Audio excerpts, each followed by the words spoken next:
Kedar, who was a government official, had been living at Dhaka for some time.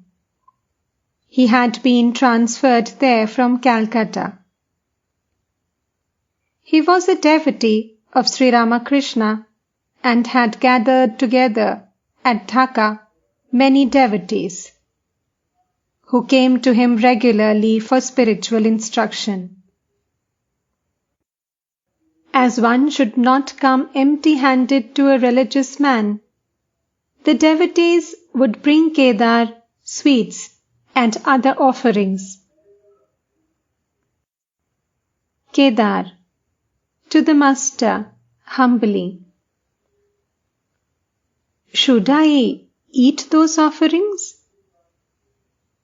Master, "It won't injure you if the offerings are given out of love for God. But they are harmful if they are given with any selfish motive." Kedar, "I have explained everything to the devotees, and now I feel relieved. I have told them that he who has given me his blessing knows all." Footnote: He, Sri Ramakrishna. Footnote ends. Master, smiling, "That is true. You see, people of all sorts come here, so they find here different things." Kedar,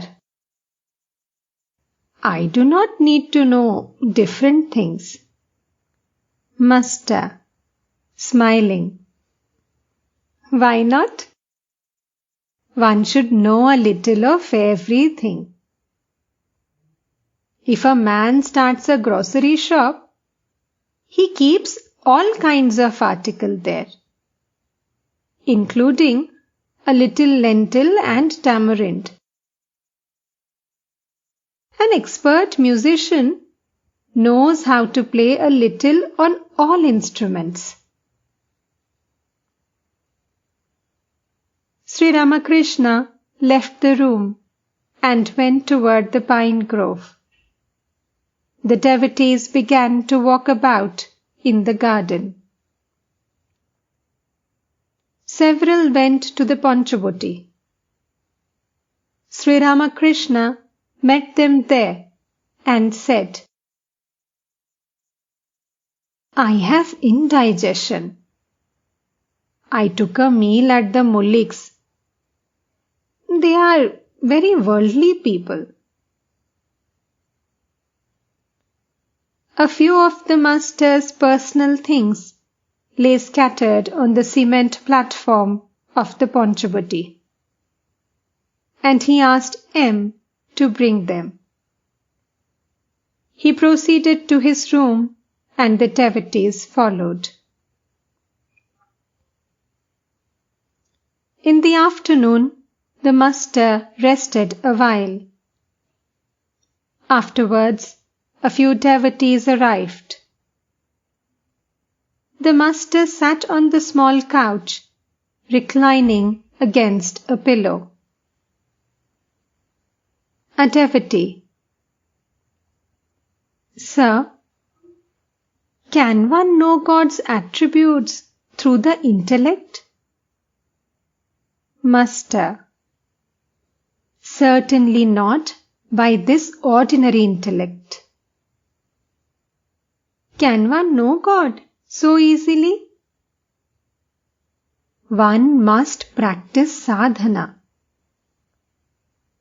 One must also adopt a particular attitude toward God. For instance, the attitude of a servant toward his master. The rishis of the old had the attitude of Shanta. Do you know the attitude of the Gyanis? It is to meditate on one's own self. To a devotee with a smile, what is your attitude? The devotee gave no answer. Master, smiling. You have two attitudes. You meditate on your own self and also cherish toward God the attitude of a servant. Am I not right? Devotee, hesitating and smiling.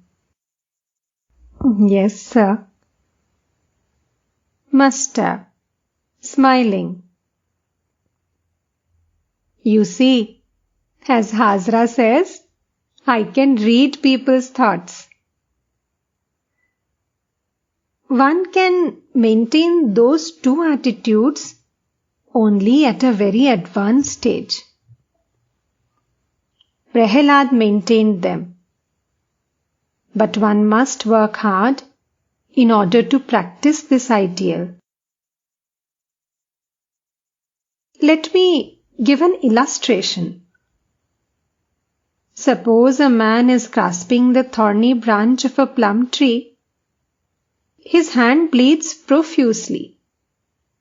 But he says, "There is nothing the matter with me. I am not hurt." If you ask him about the wound, he will say, "It's all right. I am quite well." Now, is there any meaning in the mere utterance of these words? One must practice discipline in keeping with this ideal.